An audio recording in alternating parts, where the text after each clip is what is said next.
You are listening to the default audio track, which includes instructional narrative. If you'd like to turn off the instructional narrative, simply press the audio button on your DVD remote, and you'll listen to music. Press it one more time, and you'll just be listening to the sounds of the ride.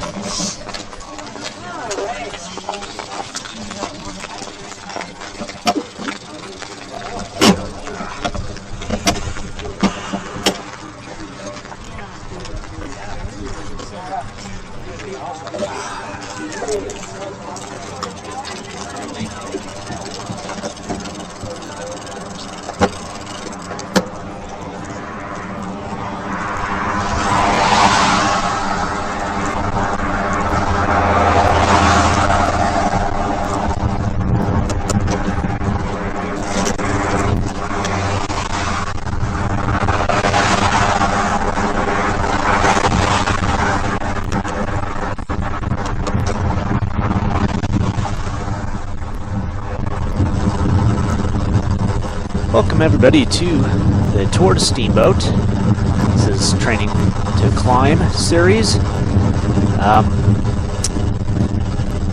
We have just summited Rabbit Ears and we're heading downhill, so we're gonna pretty much just keep it a nice easy gear here and soft pedal, and we'll slowly warm up.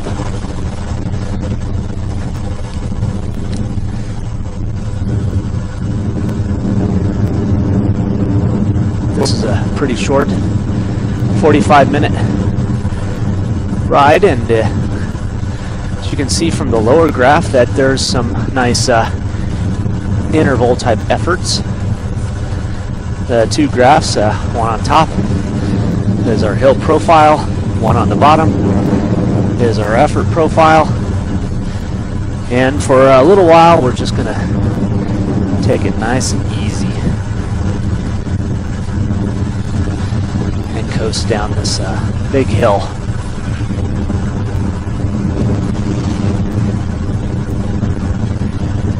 What I'd like to talk to you about a little bit today, and we're going to talk more about hill climbing until the subject gets a little bit old. So what I'd like to do in this 45-minute stretch is talk a little bit about bike fit and equipment. And this is a very important subject for climbing as well as any type of cycling. When we're climbing, we're putting a lot of stress on our joints because we're typically working harder gears, heavier gears. We're putting more pressure through our feet. We're working our knees out harder. When we're out of the saddle, our whole body is moving. And so hill climbing puts a lot of demand on your body. It's a very physically challenging thing to do on your bike.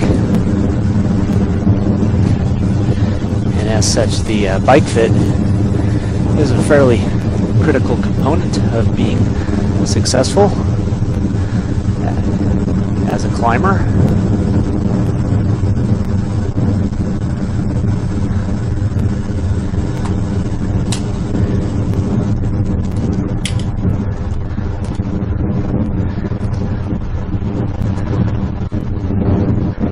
Let's lift the cadence up here. We're just soft pedaling again. We're in a nice easy gear, but keeping the speed up and keeping our legs moving nice and quickly here.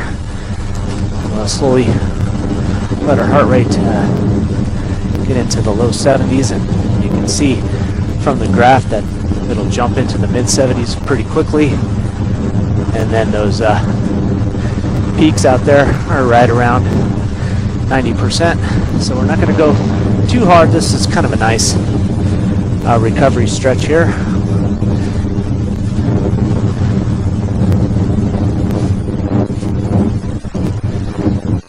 So I'd like to discuss a little bit about bike fit from the shoes on up.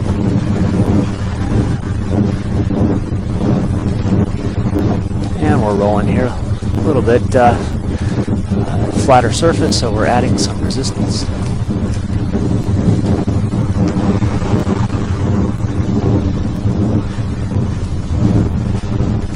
Getting into the drops.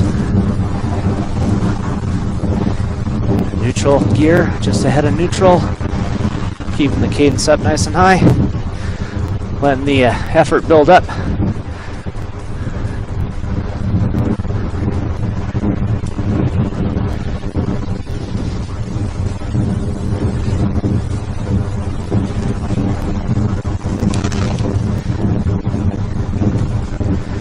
Keep in mind the effort goes here. The effort increases pretty quickly as a result of having just climbed 3,000 feet. Doesn't take much for the effort to actually go up. If you're just starting out, you don't have to force the effort to the 80s. Let it get there on its own. Follow the changes in the resistance and the cadence. And eventually you'll get right on to the recommended effort.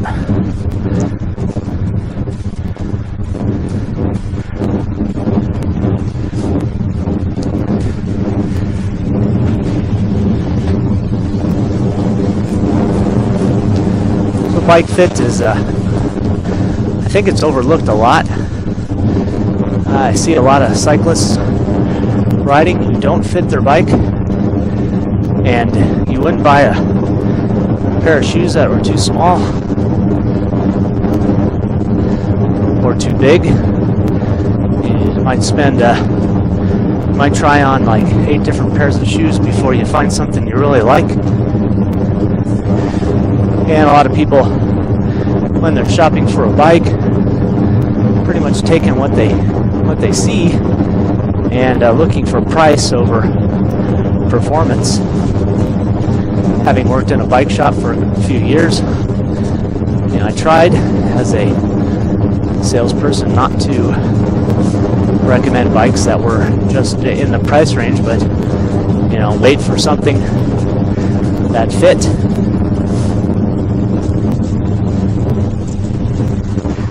And the key is, be patient. Look for something that works for you. Look for something that fits. Don't buy just what's in your price range.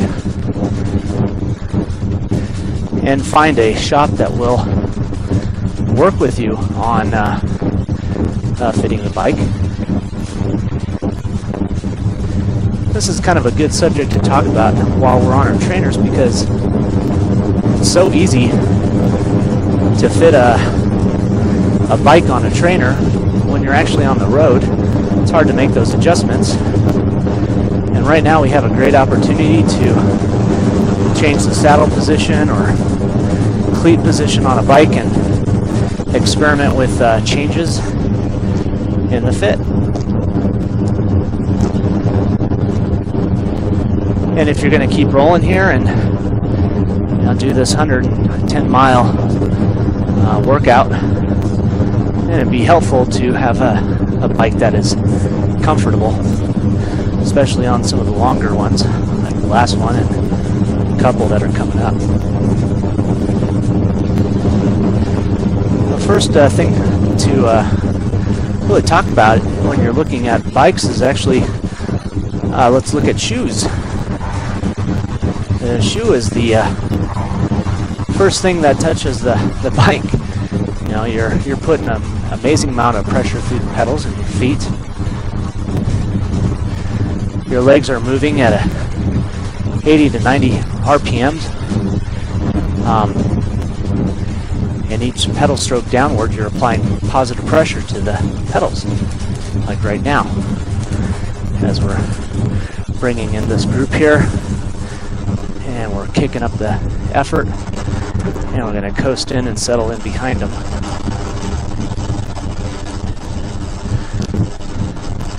So briefly on shoes, that's the first thing I would look for before even buying a bike. Pick out a pair of shoes, and they should be nice and snug. I think that's the first thing that you should look at. These are not walking shoes, so I wouldn't even bother walking around the store because you're not walking in your bike shoes.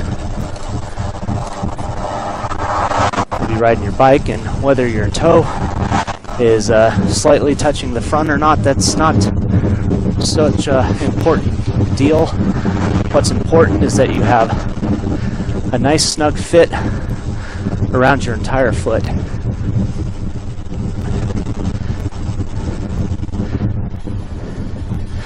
The sole on the shoe is typically very rigid and flexible.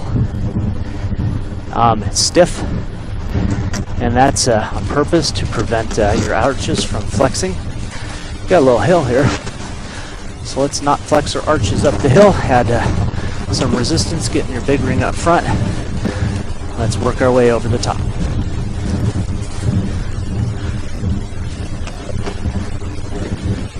Effort's going to shoot up here.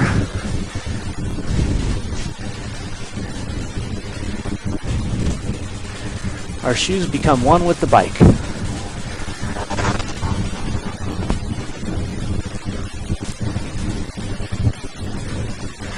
They're an extension of the pedals.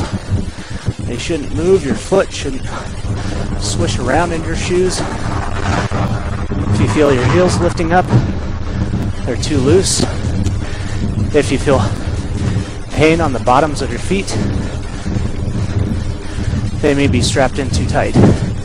So you loosen up those buckles or straps.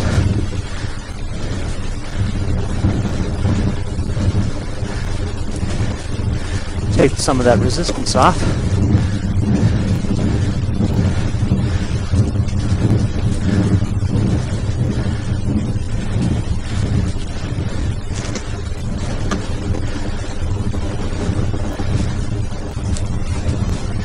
A lot of shoes come with their own soles or inserts,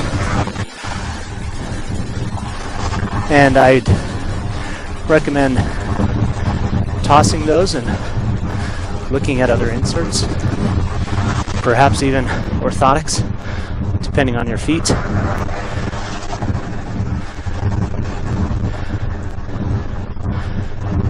Shoes that are properly fit and adjusted can save your knees and your feet.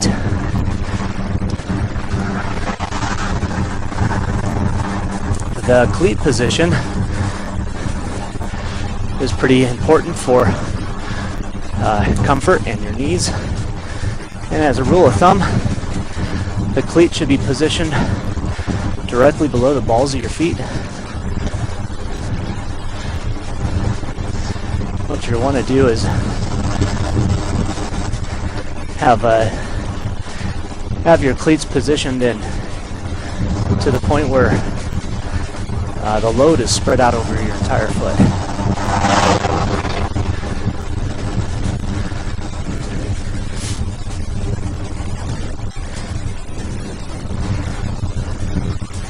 There are 4 positions that your cleat will move in.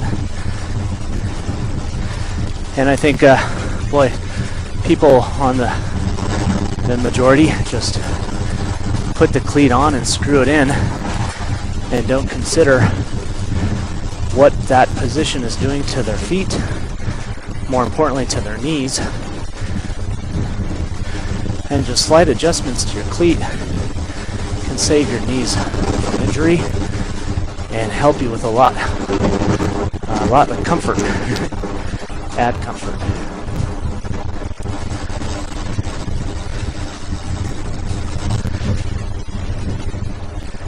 And some rules of thumb is you have the cleat should be positioned so that your ankles are, well, within 2 centimeters from brushing against the crank arm pedaling. If your feet or your ankles brush against the crank arm, they're too close, and your heels are angled too far in towards the crank arm. I've seen people position their cleat angle so that their toes are pointing in and their heels are pointing out, so they can try and get a more aggressive position. So their knees are coming real close to the bars, or not the bars, but the top tube, and that's not the right thing to do. For the most part, your feet should be parallel with the bike.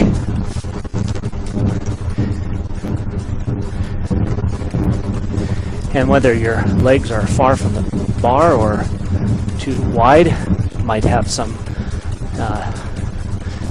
issues in body geometry or just strength.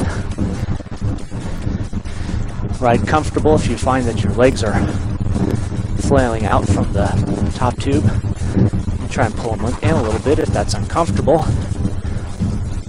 You might be bow-legged, in which case you can adjust the cant of your cleat, which basically is angling like a wedge from the left side of your foot to the right side of your foot. So it's rolling from left to right, different from the angle. I would only recommend this if you have a professional bike fitter working on your body, your fit.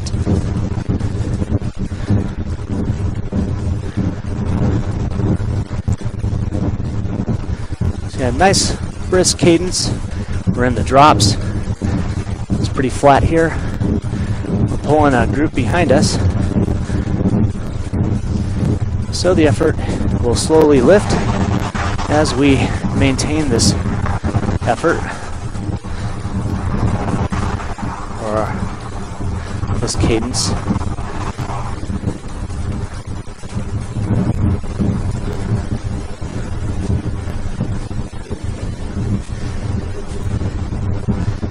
If you find that your feet hurt, the bottoms of your feet, you're putting a lot of pressure through your feet, you might look at changing out those inserts, getting better arch support. You really want to feel pressure along the entire bottom side of your foot and not in specific places. Can't emphasize that enough.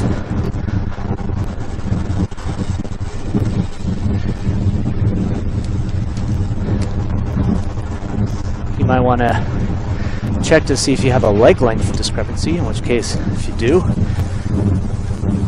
you can add spacers underneath the cleat and adjust for the height.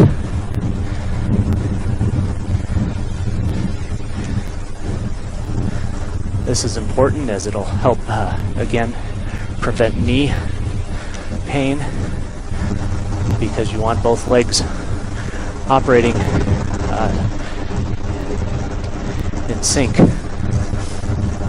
and you want the hips to be stable and steady on the saddle so they're not rocking from side to side.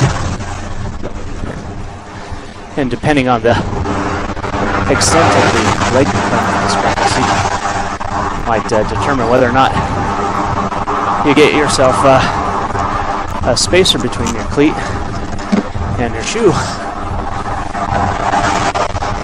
And again, this is something I'd probably get somebody professional to do, who can measure your bone lengths as well as get you fit on the bike properly.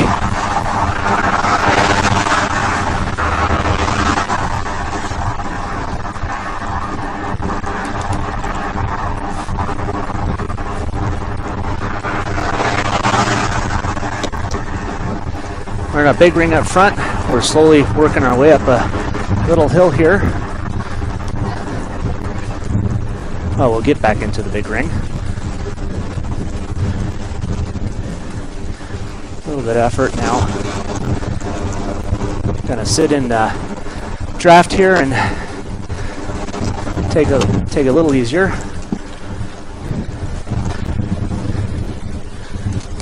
But still climbing.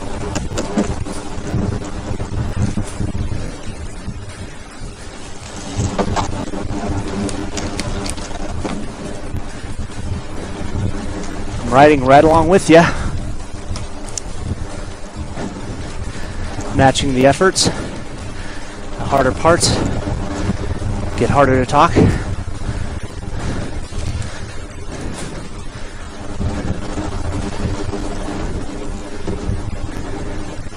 Harder to think.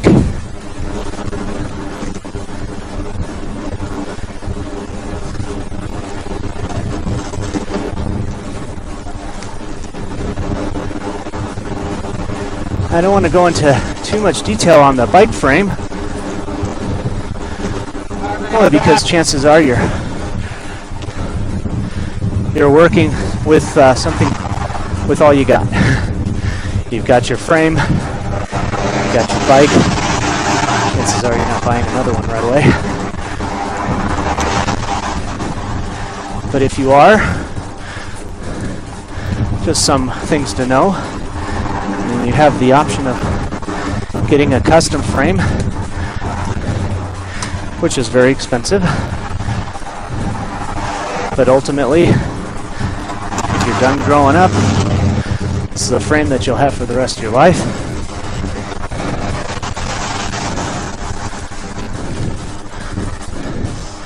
Coming up over the top, taking a little resistance off.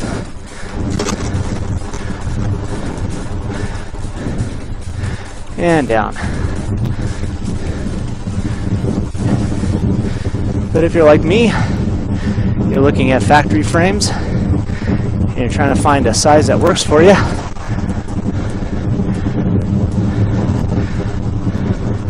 It's important to know how frames are sized or measured.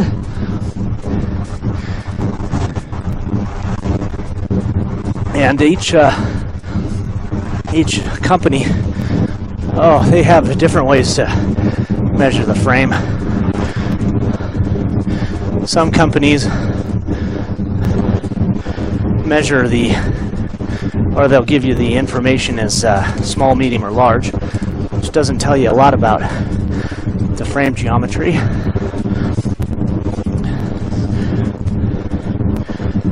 The most common way that a bike is measured is from the bottom bracket up to the top of the seat post, which the bottom bracket is simply the spindle for your crank arm that meets the bike frame, up that seat tube to the insertion point where the seat post inserts into the frame. And there are so many different frame geometries that this measurement really doesn't tell us a thing about the bike and how it's going to fit you.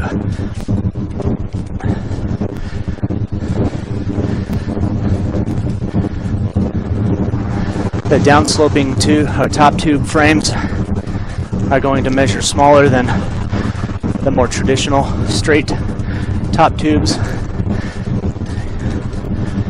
because the seat tube is shorter, but it has no bearing on the standover height necessarily. The old rules of thumb where if you stand on the floor and you lift your frame or your bike up and you bring up the bike so that the top tube is touching your groin, and there should be about an inch or two lift of the front wheel. That doesn't do us any good either, because frame geometries are different, body geometries are different. Finding a factory frame that fits can be a real challenge sometimes, because you've got so many measurement specs that'll kind of blow you away. the best thing to do is bring your own tape measure and measure the top tube. And this is the distance from your headset, where your stem is attached to your forks to the seat post. And you should measure this completely level. So you're not following the slope of the top tube, but you're measuring on a straight line from the headset to the seat post, and that tape measure is level to the ground. That's the frame size really of any consequence for any cyclist. It should be the most important thing you know about. And once you find what that length is, you make some phone calls and take your tape measure around to bike shops and find out what that top tube measurement is.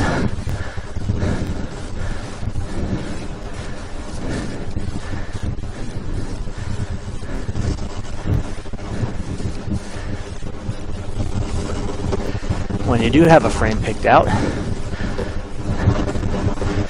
and the frame is going to work with your body, ballpark wise,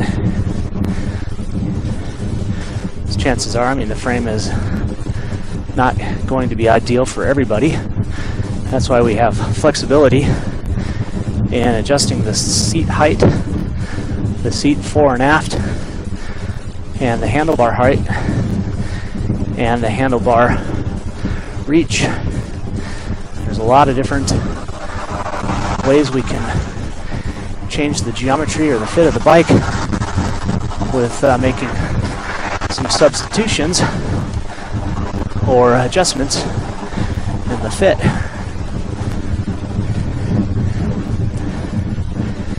Got a nice draft here. We're just taking it easy. Heart rate is in the green.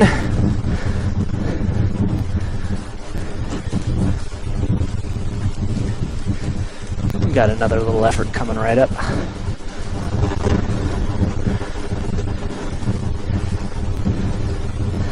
So the first thing, the difficult part about talking about how to fit a bike is that all elements, and we got a little hill here, seat height, handlebar stem, all these different things need to be looked at as a single variable. I don't know if that's right.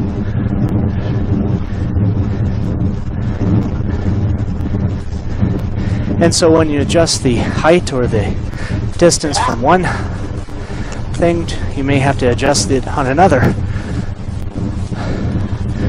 So you just keep working out different combinations of lengths and positions until you find something that's got you dialed in. I like to start with the saddle height. Simply put yourself in the bike and adjust the height of the saddle until your leg, when in the 6 o'clock position, you have 1 foot in the 6, 1 foot at the 12, and your knee is bent at an angle of about 120 degrees. This can be tricky to do if you don't have a goniometer, which is simply a device that measures that angle. Adding some resistance here as we're in the front again, and we're climbing, or we're starting to climb pretty soon, I should say.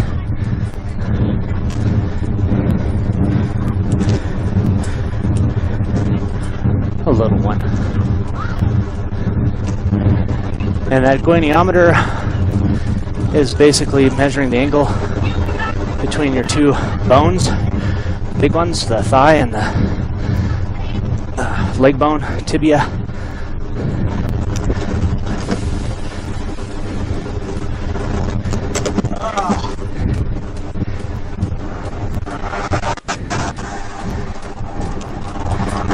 And we're in our big ring. As we're going to climb up this fairly briskly, get our heart rate. Keeping the speed up a little bit.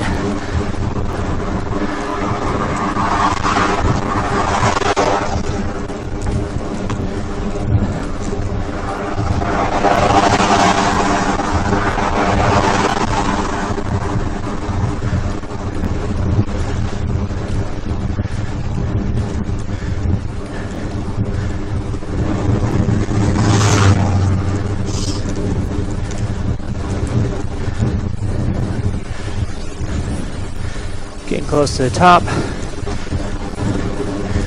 Start flattening out here soon.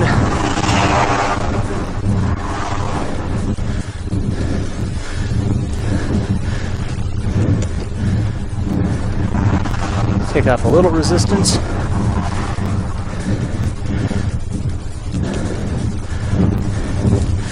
And small ring up front. Neutral gear.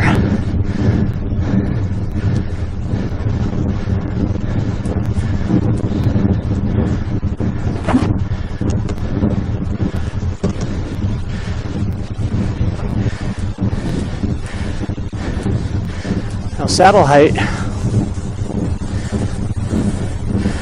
is pretty reflective on your power. The position or the height of your saddle makes a big difference in the overall power transformation to the pedals. A nice analogy is consider putting your body into a position where when you jump, you achieve the maximum height. You're not going to squat all the way down to the floor. Your legs aren't going to be straight up and down either. They'll be at about 120 degrees. Your back will be bent at about that angle too, and I'm not sure what the exact angle is on the back from the hip. But basically in that position, that's where you're going to derive the maximum power from your hips and your legs. So they all work together like a big giant spring, and they're wound up, and when you jump they unwind and you get your height, and it's the same thing for each leg. When you're out of the saddle, you're actually less powerful. You're actually giving your muscles a small break because you're using a smaller set of muscles. When you're in the saddle, your legs get more exhausted because you're delivering a lot more power to those muscles. So this is the position you want to be in when you're fitting your body, obviously, in the saddle. And on the hoods is a pretty nice place to adjust your seat height instead of being in the drops. I think we don't go in the drops all the time. We're mostly on the hoods.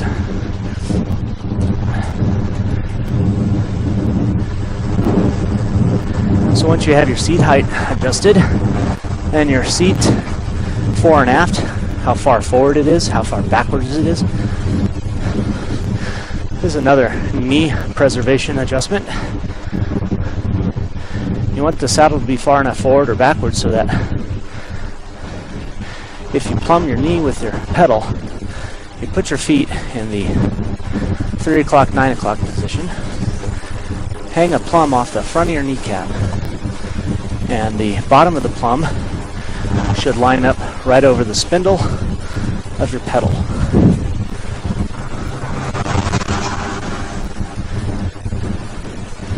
Now here's where a couple of different adjustments might have to come into play. In that your cleat position is this is a nice technique to maybe find your optimum cleat position, so that when your cleat is positioned and you plumb your knee, and it lines up, you're good. If you need to move your seat a little bit backwards or forwards, do that. If you need to adjust your cleat a little bit backwards or forward, and do that too, until everything lines up.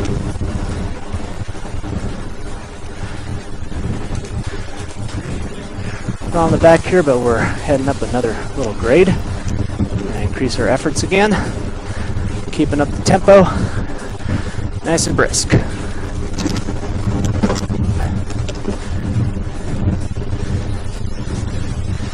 Now once you do have your saddle adjusted, big ring up front, make it a little harder for ourselves here.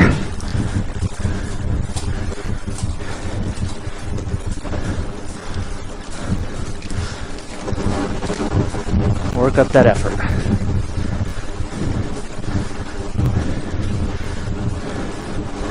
And we're coming up to the top here, so take off some resistance.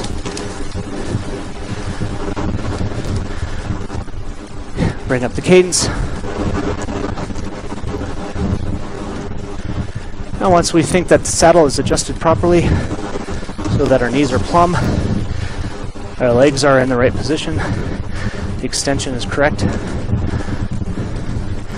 then we can look at the reach. And reach can be kind of tricky. Basically, a rule of thumb, if you're in the drops and your arms or your elbows are bent at about 120 degrees and you're pedaling, your knees should come within 1 to 3 centimeters of hitting your elbows.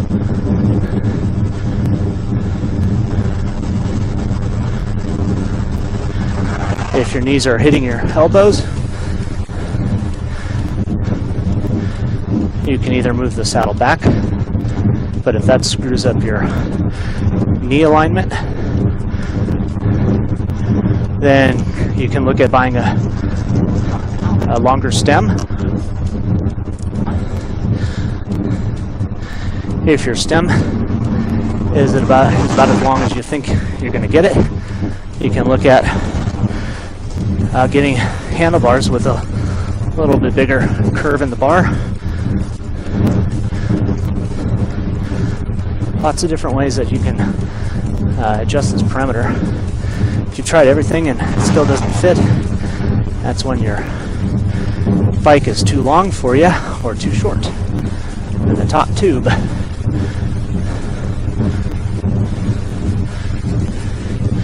Adding some resistance because we're up front.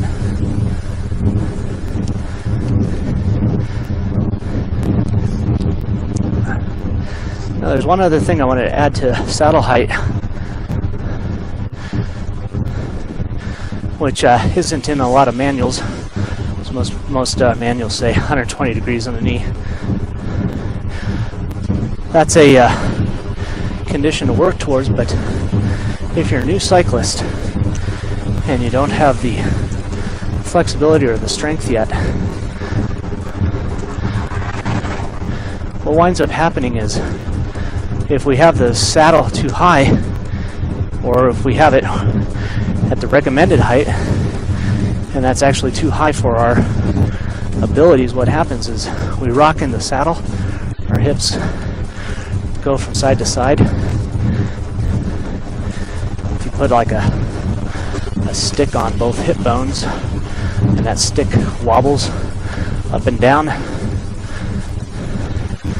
then our saddle is too high and we just need to lower it by small increments until we stop that rocking motion. We'll impact efficiency a little bit, but we'll maximize comfort.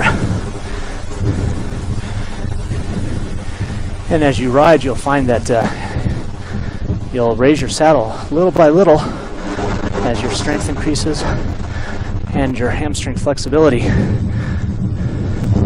It's good to stretch before a ride. Stretch out those hammies.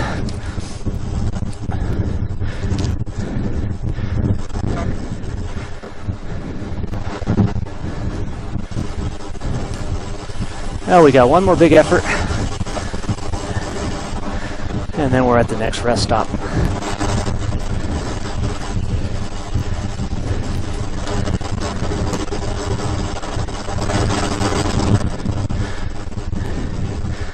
And I guess I'll talk about the saddle real quick.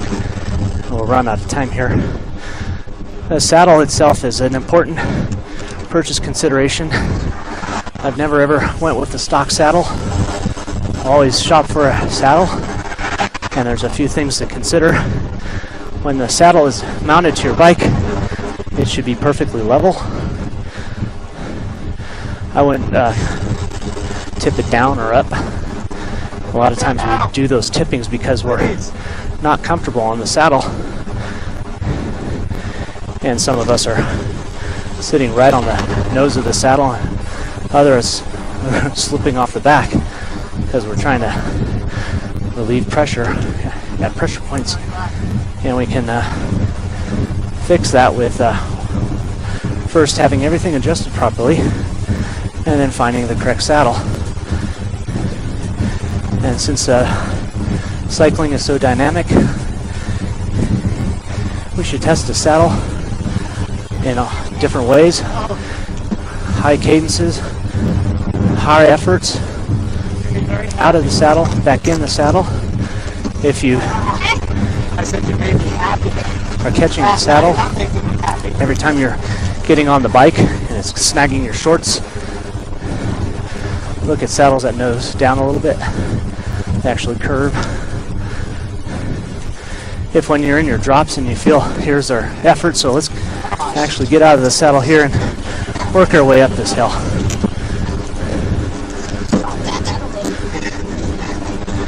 If when we're in the drops we feel a pressure point on in our groin,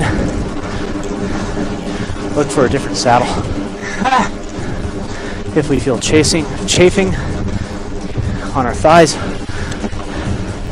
look for a different saddle. Big effort here, let's keep it up.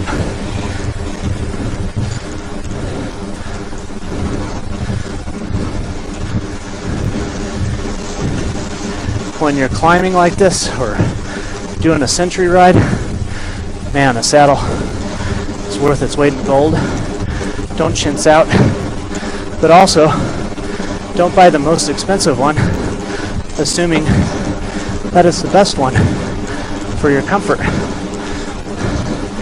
There's the octopus.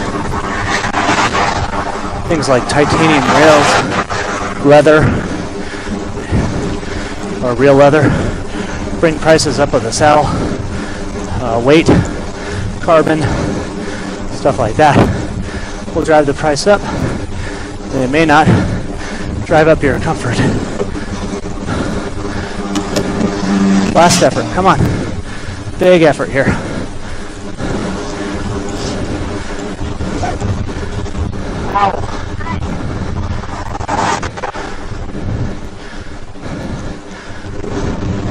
Don't rely on your chamois to make your saddle comfortable. Coming over the top. There it is. And that's the end of our ride. Nice, short, good little workout. Take a rest here, and then we'll have another nice big climb coming up. Lots of saddle time, and a pretty nice high effort. So thanks again. Hope you got something from this, and we'll see you on the next disc. This is BitBop signing out.